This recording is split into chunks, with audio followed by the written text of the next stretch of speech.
El término energía libre que van a ver en sus textos de metabolismo, que se refleja como el delta G, es el total de energía liberada por la oxidación completa de un alimento. Las unidades en las que se expresan son las calorías por mol de sustancia. Por ejemplo, aquí tenemos la glucosa, que es una de las más importantes. Un mol de glucosa equivale a 180 gramos, como ya saben de sus primeras clases de fisiología. Y 180 gramos de glucosa nos aportan 686.000 calorías.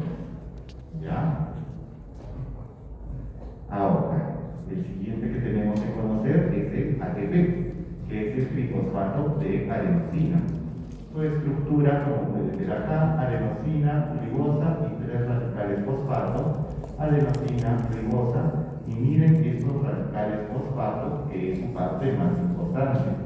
El primer radical fosfato está unido a la estructura central, en cambio los otros dos radicales fosfatos están libres, por decirlo así. Por lo tanto, estos radicales fosfatos, el último y el penúltimo, son los que se pueden ganar o perder para la producción o la ganancia de energía. Cada uno de estos enlaces fosfatos de alta energía produce o libera 12.000 calorías por cada uno de estos enlaces. Es decir, yo tengo acá el ATP, por ejemplo.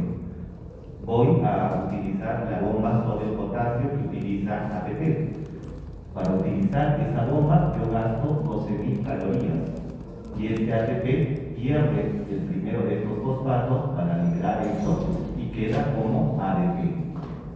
Si quiero volver a utilizar esto, vuelvo a consumir 12.000 calorías de las partículas y me queda AMP y liberé el segundo fosfato. No puedo liberar el tercero porque se inestabilizaría la molécula y ya no tendría ninguna actividad. ¿Ya? Para que recuerden.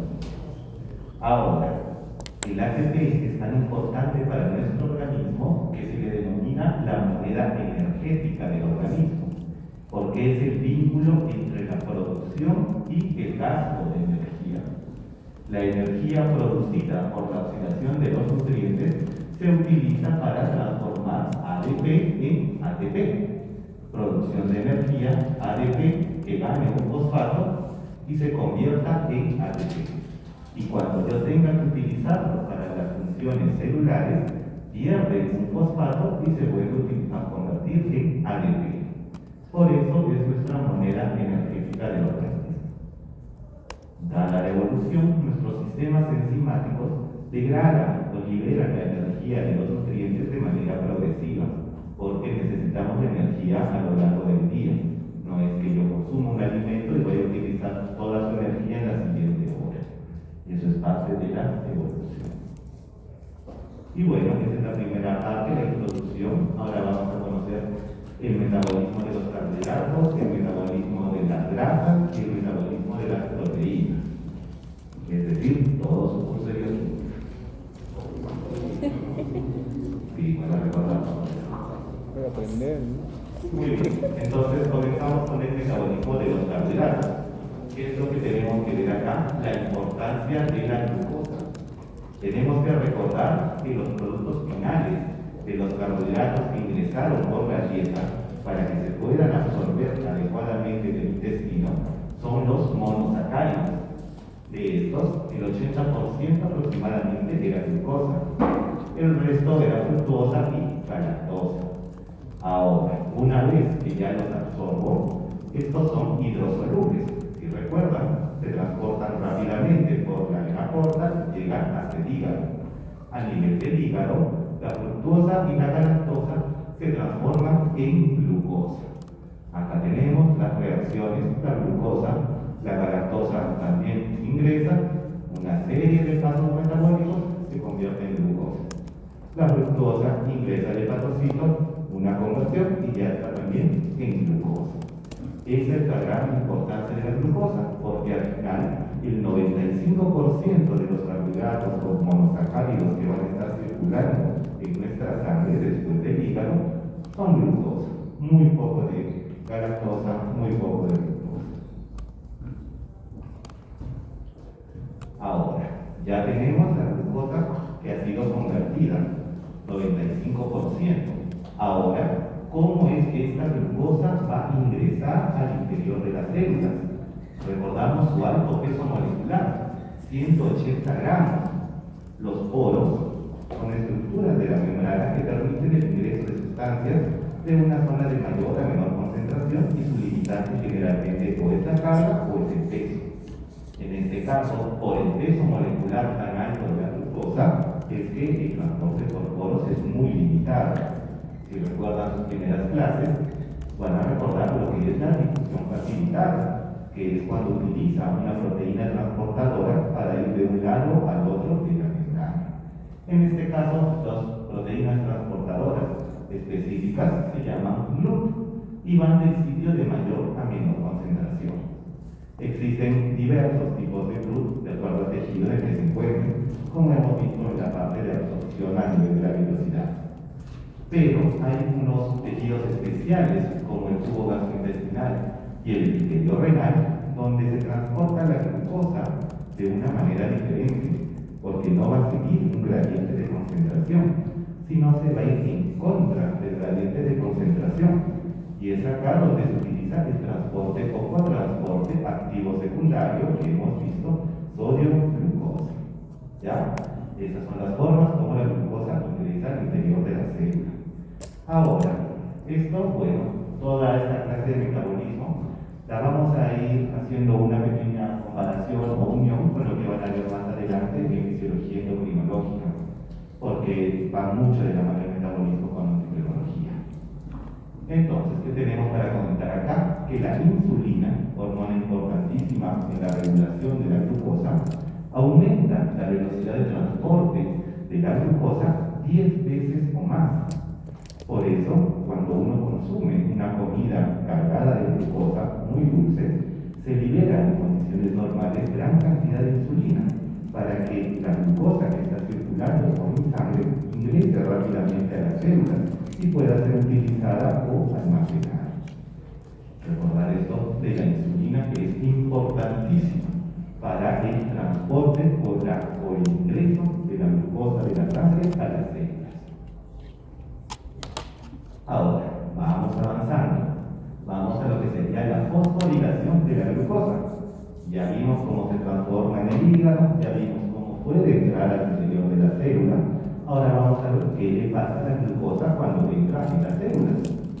Inmediatamente al ingresar, la glucosa se combina con un fosfato. Glucosa ingresa y ya tenemos esta estructura que se llama glucosa 6-fosfato. La enzima que produce esto es la glucosinasa a nivel del hígado, esta, y en el resto de tejidos se le denomina exocinasa. La actividad muy similar. El objetivo de este recordar fisiológico y de bioquímica no es que se memoricen, como en bioquímica, todos los pasos metabólicos, sino entender los pasos más importantes de la fisiología. ¿Ya? Este es un paso muy importante. ¿Por qué? Porque la glucosa, una vez que ha sido fosforilada, no puede volver a salir por la difusión facilitada ni por el transporte. Una vez que ya está en forma de fosfato, se queda adentro de la célula. ¿Y cómo sería la única forma que pueda volver a salir? Perdiendo el fosfato. Y existen muy pocas células que tienen la enzima opuesta, que es la fosfatasa, para poder eliminar ese fosfato. ¿Cuáles son esos tejidos u órganos? El hígado, el riñón y el intestino. Son los únicos que tienen esta segunda enzima fosfatasa para quitar el candado y que pueda volver a salir la glucosa a la sangre, para recordar. Ahora, ¿cómo es que se almacena la glucosa dentro de las células? Lo hace en forma de glucógeno. La glucosa que no se utiliza para producir energía se almacena como glucógeno. La capacidad de almacenamiento de las células varía entre una y otra. Las que tienen mayor capacidad de almacenar glucógeno son las células hepáticas, de 5 a 8% de su volumen pueden ser de glucógeno. Y las siguientes son las musculares, de 1 a 3%. El resto de células del organismo puede almacenar una pequeñísima cantidad de glucógeno como reserva. Ahora, ¿por qué es que la glucosa se tiene que convertir en glucógeno para almacenarse? Porque tiene que formar un polímero. El peso de la glucosa es de 180 gramos. En cambio, el peso del glucógeno puede llegar a ser de 5 millones, para que vean la gran cantidad de moléculas de glucosa que se pueden juntar. Cuando uno lo mira en el microscopio, el glucógeno tiene forma de unos gránulos. ¿Y para qué uno diría la glucosa si se puede quedar cada una libre, sola? ¿Por qué tiene que juntarse? Es para mantener un equilibrio osmótico. Si recuerdan, los osmoles no dependen del peso molecular, sino del número de partículas. Por lo tanto, si tenemos una sola partícula que pesa 5 millones, para el equilibrio osmótico va a ser lo mismo que una molécula de 180 gramos. Si yo tuviera todas las moléculas libres, la célula absorbería agua y explotaría. Por eso es que tiene que almacenarse de esta forma. Ahora, como pueden ver acá, los pasos para que se forme el glucógeno y para que se deshaga el glucógeno son pasos diferentes. No es simplemente la relación de uno y de otro. ¿Ya? La enzima que produce la desgregación o lisis del glucógeno se le llama fosforilasa, que pueden ver acá. Normalmente esta enzima está inactiva porque necesito que el glucógeno esté con forma de polímero, porque si se comienza a liberar va a alterar mi equilibrio osmótico. Entonces, solo ante activadores es que la fosforilasa va a comenzar a deshacer el glucógeno. Estos activadores son las hormonas contrarreguladoras que van a conocer en endocrinología. A la cabeza tenemos el glucagón y la adrenalina, es decir, los opuestos a la insulina. El mecanismo básico es un aumento del AMP cíclico que activa esta enzima. ¿Ya? Muy bien, ahora ya vimos esta parte superior del gráfico, ahora regresamos acá. Tengo mi glucosa 6-fosfato que no puede salir de mi célula porque la quiero utilizar para producir energía. Entonces vamos a recordar que un mol de glucosa oxidado tiene la capacidad de liberar 386.000 calorías, pero no todas estas van a servir para la formación de ATP, como vamos a ver a continuación. La molécula de glucosa se escinde poco a poco para generar finalmente 38 moles de ATP. Por lo tanto, si ustedes multiplican 38 por 12.000, que cada mol de ATP me da 12.000, no vamos a llegar a los 386.000. Es decir, hay energía que durante el proceso se va a perder, especialmente en forma de calor. Y esa energía en forma de calor, ya hemos dicho, no la podemos aprovechar. Y comenzamos con sus reacciones favoritas de bioquímica. Comenzamos con la glucólisis, que es el paso de la glucosa hasta el ácido pirúvico. ¿Qué es lo que tenemos como generación neta o cuál es el objetivo de que exista esta reacción? Es la generación neta de 2 ATPs, solo 2. Como pueden ver en estos gráficos del libro, que son los de Guyton, en el lado izquierdo van a ver siempre lo que ingresa para la reacción y en el lado derecho lo que sale. Por lo tanto, pueden ver claramente que al inicio, para fosforilar la glucosa y luego para fosforilar la fructosa, se gasta ATP. Gastamos 2 ATP al inicio y en el resto de la reacción generamos 4 ATP, 2 y 2. Por lo tanto, la ganancia neta en este paso metabólico va a ser de 2 moles de ATP. Y además la producción de los productos finales que los vamos a utilizar en otras reacciones metabólicas para generar energía. ¿Cuáles son estos productos finales? Los 2 ácidos pirúvicos y esto que es muy importante, 4 hidrógenos. Hay que recordar los hidrógenos en estas reacciones de formación de energía. ¿Ya? En total son 10 pasos metabólicos, se pierde energía en cada paso y una vez que la energía llega al número de 12.000 es que se le da el término de ATP, para que se entienda la parte bioquímica. Como les dije, no es necesario memorizar todos los pasos, sino entender. ¿Ya? Ahora, la energía total consumida en el proceso de glucólisis es de 56.000 calorías. La energía transferida al ATP finalmente va a ser 2, porque voy a ganar solo 2. Por lo tanto, 24.000 de energía voy a transferir. A eso se le llama eficiencia. Este es un proceso que tiene una eficiencia de 43% para generar energía. El resto, el 57%, se perdió como calor en esta reacción. Al final, recordemos estos productos: 2 ácidos pirúvicos, 2 ATPs, 4 hidrógenos. Avanzamos con los pasos metabólicos, pasamos del ácido pirúvico. Ahora, ¿qué le pasa? Se combina con la coenzima A para formar la acetilcoenzima A, que tienen que recordarlo porque es muy importante en el nexo con el metabolismo de grasas y el metabolismo de proteínas. ¿Ya? Acetilcoenzima A. Al final, como ingresaron 2 moléculas de ácido pirúvico, por cada glucosa que entra, se van a formar menos de 2 moléculas de acetilcoenzima A, 2 CO2 y 4 hidrógenos. Como pueden ver, esta reacción es bastante sencilla, no genera ATP para recordar, solo los productos. Seguimos avanzando y ya estamos listos para entrar al ciclo favorito, el ciclo de Krebs, que también es llamado el ciclo del ácido cítrico. Estos ciclos, los ciclos más importantes del metabolismo, recuerden que se dan a nivel de la matriz mitocondrial. Por eso se le denomina la batería de la célula a la mitocondria.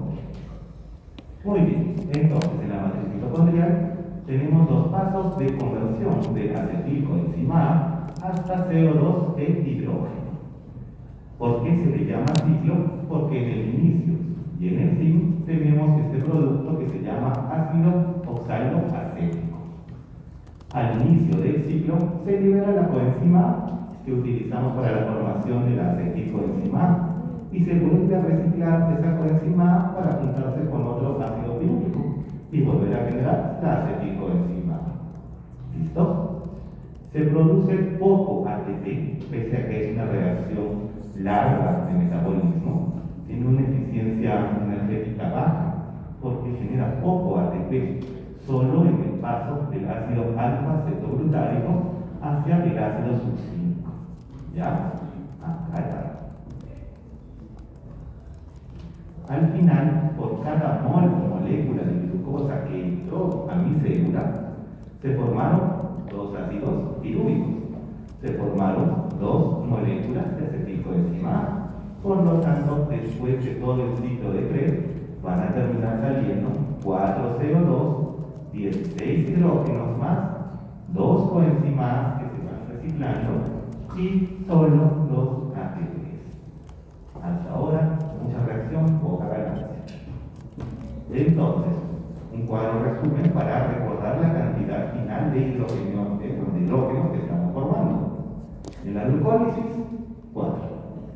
En la formación de acetilcoenzima A, 4. En el ciclo de Krebs, 16.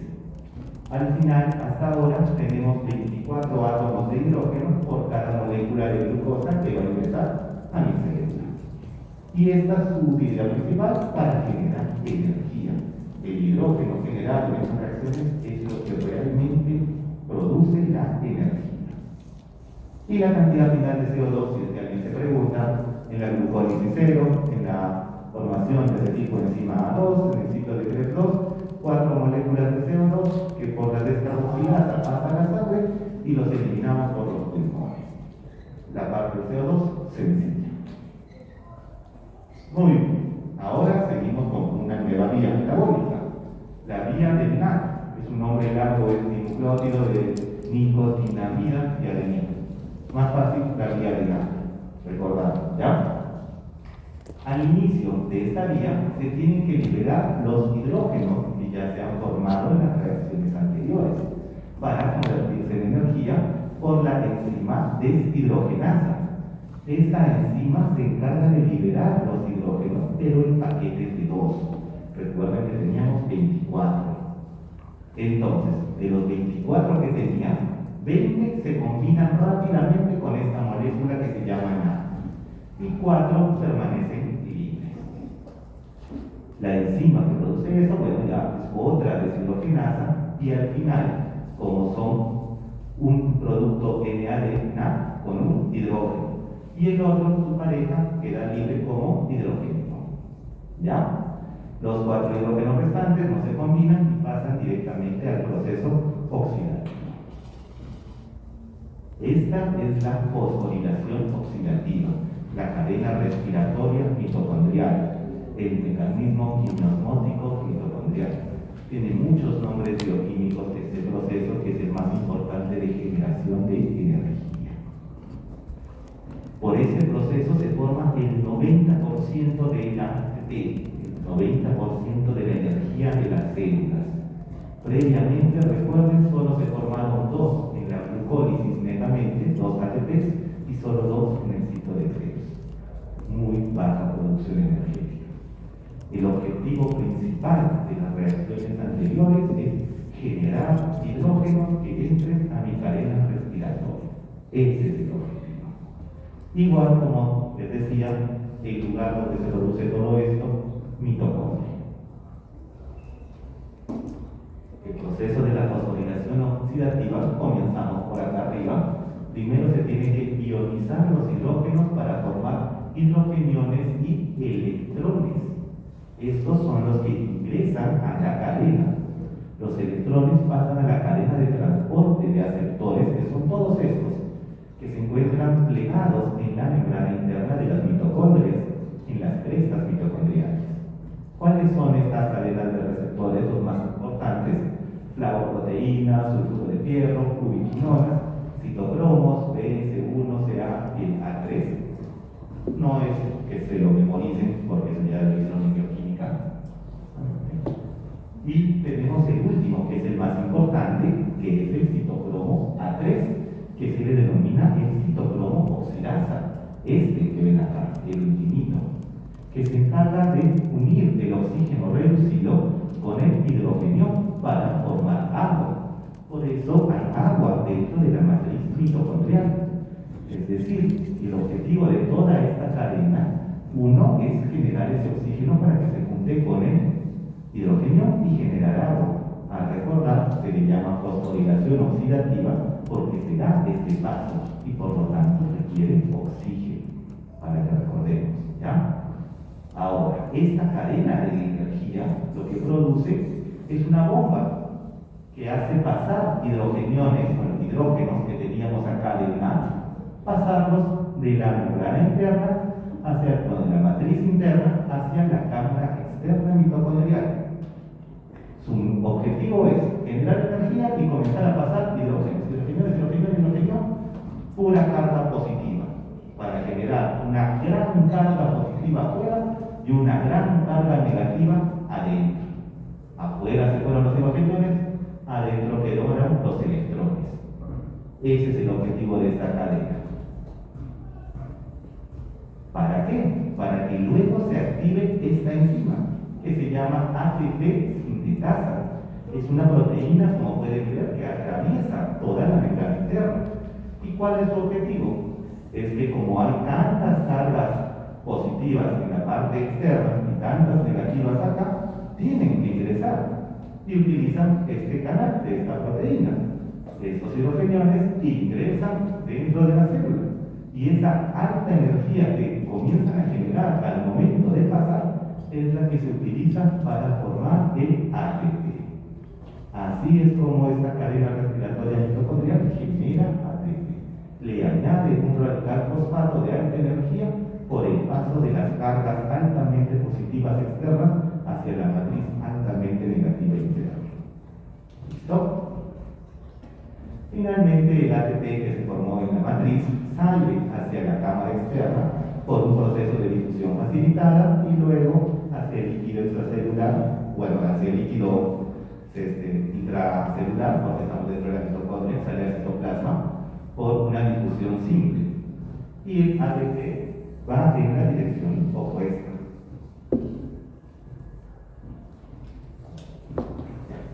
El ATP va en la dirección opuesta para cerrar el ciclo. Sale, gana su ATP y se sale. Gana su ATP y se sale. Así es esta cadena. Por cada 2 electrones que ingresan en la cadena, 2 moléculas de hidrógeno, se forman hasta 3 ATPs. ¿Por qué digo hasta 3? Porque cuando utilizamos la guía del NAD, se logran formar estos tres. Cuando utilizamos la vía de hidrógeno, solamente dos, uno por cada uno. Esperen un segundo.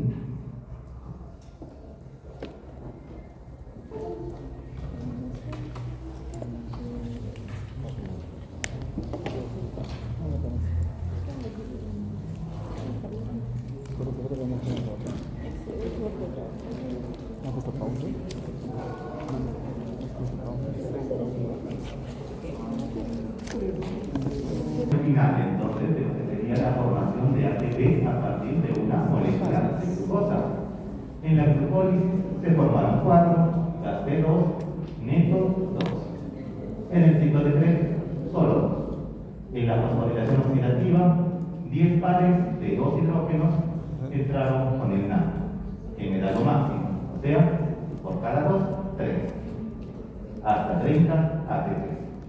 Y 2 entraron libres, 1 por cada uno, 4 ATP. Sumo todo, 38 moléculas de ATP por una molécula de glucosa. Multiplico por 12.000 calorías, 456.000 calorías. La molécula completa de glucosa tenía 686.000. Por lo tanto, luego de la fosforilación oxidativa, aumento la eficacia máxima de mi reacción hasta 66%. Y 34% ya no puedo hacer nada y se pierde como alcohol. ¿Listo? Ahora, ¿cómo es que se controla este proceso? Porque todos los procesos en el organismo tienen que tener una regulación y lo van a ver en profundidad cuando lleguen a endocrinología con las vías de retroalimentación positivas o negativas. En este caso es una vía de retroalimentación negativa. ¿Qué quiere decir eso? Que los productos finales, cuando se comienzan a acumular, van a inhibir la reacción desde el inicio. ¿Cómo es que se hace esto? Se regula por las necesidades de ATP de las células. Cuando ya se produjo en exceso ATP, se inhibe el proceso a nivel de esta enzima, la fosfofructosinasa. ¿Y dónde está esta enzima? En el inicio, en la glucólisis. Si hay mucho ATP, se bloquea esta reacción. Y si no es suficiente con eso, en el ciclo de Krebs también se genera citrato. Y ese citrato en exceso también llega a bloquear la misma enzima. Y con eso se regula la producción de ATP en las células. Ahora, ¿qué es lo que pasa en mi organismo cuando no le doy oxígeno? Si tengo una enfermedad, un proceso por el cual se limita o disminuye el aporte de oxígeno a mis células, tiene que existir un mecanismo por el cual puedan subsistir, aunque sea unos minutos, si no la muerte sería inmediata de todos. A eso se le llama la glucólisis o glucólisis anaerobia. Recordemos que en la cadena respiratoria utilizamos oxígeno para oxidar y generar agua. Es necesario el oxígeno para la fosforilación oxidativa. Si recordamos las cadenas metabólicas, hasta la formación del ácido pirúvico, no se necesitaba oxígeno en ninguna reacción. Entonces, en condiciones de anaerobios, se puede llegar hasta la formación del ácido pirúvico sin problema.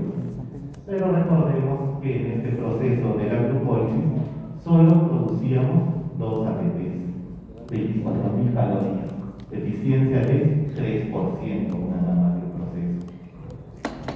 Esto nos ayuda para preservar las funciones celulares por unos minutos y es lo que da tiempo para poder hacer un tratamiento en esos pacientes. Si no, la muerte sería inmediata. Pero bueno, por este proceso se van a acumular los productos finales. Si toda la glucosa va a entrar directamente solo en glicólisis, se va a acumular ácido pirúvico, se va a acumular los hidrógenos y va a haber NAD disponible, porque no va a entrar dentro de la cadena respiratoria oxidativa. Existe una ley en biofísica, que es la que les decía, la ley de masas, donde la acumulación de los productos finales de un proceso disminuye la velocidad de la reacción hasta volverla a cero. Entonces, dentro tiene que existir alguna forma en la que yo mantenga este proceso de producción baja de energía sin que estos productos finales me disminuyan la velocidad. Tengo que eliminar esos productos finales o convertirlos en otra sustancia que no me genere la ley de masas. Para evitar el cese de la glucólisis se tienen que modificar los productos finales y eso se hace con la formación de ácido láctico. Si recuerdan, el ácido pirúvico se puede convertir en ácido láctico cuando se une con NAD, cuando se une con hidrógeno. Tengo disponible estos productos sustratos en la glucólisis anaerobia, sí. Por eso puedo formar ácido láctico. Este ácido láctico difunde muy fácilmente hacia el líquido extracelular. Eso es parte de la lactacidemia de los pacientes que están con shock o con problemas así, que van a conocer en medicina interna. Por eso se le llama a esta la vía de desagüe del ácido pirúvico. Si no se almacena ácido pirúvico, no se va a frenar la velocidad de mi reacción, puedo mantener más y más tiempo la reacción, así sea de una eficiencia energética muy baja. Y lo bueno es que si se restaura el aporte de oxígeno, el ácido láctico se reconvierte rápidamente en ácido pirúvico y continúa el metabolismo normal que ya conocemos. Muy fácil su conversión. Esto es de vital importancia en el ejercicio intenso, donde los músculos, y la clásica relación que se hace, haces mucho ejercicio, te duelen los músculos, estás liberando ácido láctico. Ya, ese ácido láctico que estás liberando por tu ejercicio intenso viaja por la sangre y el corazón, que es uno de los órganos más importantes dentro del ejercicio intenso, tiene la alta capacidad de aprovechar ese ácido láctico circulante y convertirlo en ácido pirúvico para generar energía. ¿Listo? Y vamos avanzando una nueva vía, la vía de las pentosas fosfato o del fosfogluconato. Esta vía es la vía alterna a la glucólisis. 30% de la glucosa se metaboliza por esta vía, principalmente a nivel del hígado, ¿ya? Y mucho más aún en el adipocito. Y ya van a ver por qué. Esta vía no depende del ciclo de Krebs, para que quede claro. Por cada vuelta, porque es una vía de pentosas, como pueden ver, hay una comunicación otra vez al inicio, como en el ciclo de Krebs. Por cada vuelta que da, se genera un CO2 y 4 hidrógenos. ¿Por qué? Porque durante el proceso de esta vía, la glucosa va perdiendo sus componentes y va formando azúcares cada vez más pequeños. Y esos azúcares entran dentro de esta reacción, el más conocido es la D-ribulosa, y pueden resintetizar glucosa para volverla al inicio, así hasta consumirse completamente.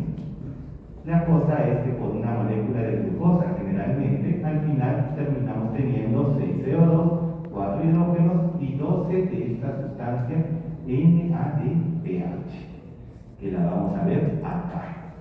El hidrógeno formado no se une al NAD que hemos visto en la reacción anterior. Se une a su primo hermano, que es la forma fosforilada del NAD, NADP. Sencillo. Para formar NADPH, que es totalmente diferente al NAD que hemos conocido. Este NADPH se puede usar para formar a partir de la glucosa grasa y otros compuestos. Por eso es tan abundante esta vía a nivel del hígado y de los adipocitos. ¿Dónde guardamos grasa? En los adipocitos. ¿Cuál es el primer órgano que se hace un examen y le dicen que está con grasa? El hígado graso. Por eso, porque esta vía está más activa en esta zona, ¿ya? El NADPH también puede convertir la aceticoenzima en ácidos grasos, lo vamos a ver más adelante. Como la vía no forma ATP, miren, no hay ATP en los productos finales de esta vía de pentosas, por lo tanto la regulación que afectaba a la glucólisis y ciclo de Krebs no lo va a afectar, no se va a bloquear la vía. Entonces, como no es regulada como la vía de la glucólisis, cuando se inhibe, porque hay mucha producción de energía, esta vía sigue funcionando para que el exceso de glucosa, que ya no va a entrar en la glucólisis para formar energía, se desvíe en esta vía y comience a formar grasa. Por eso la glucosa en exceso se acumula como grasa.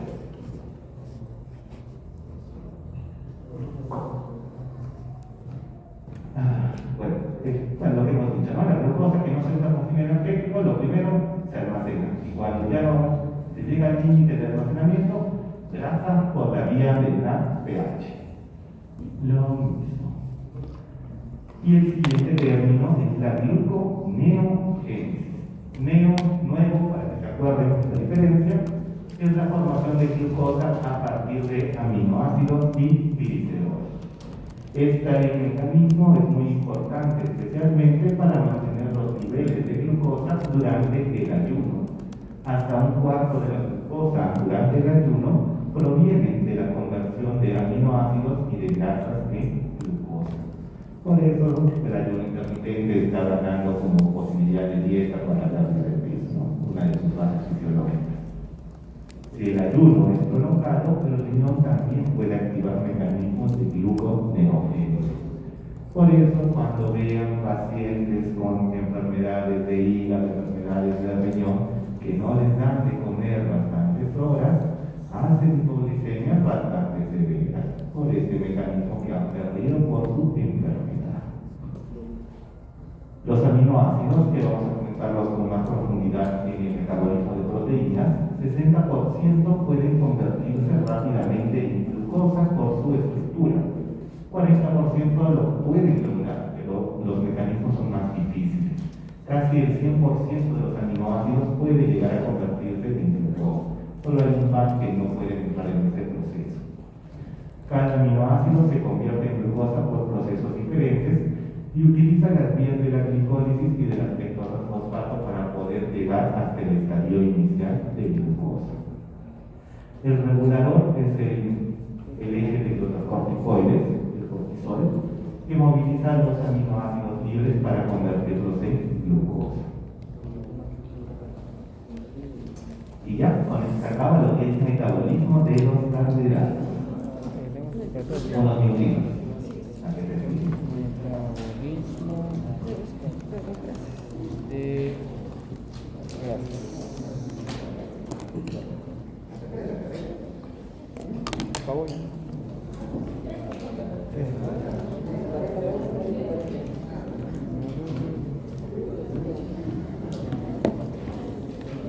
¿Vamos a poner pausa?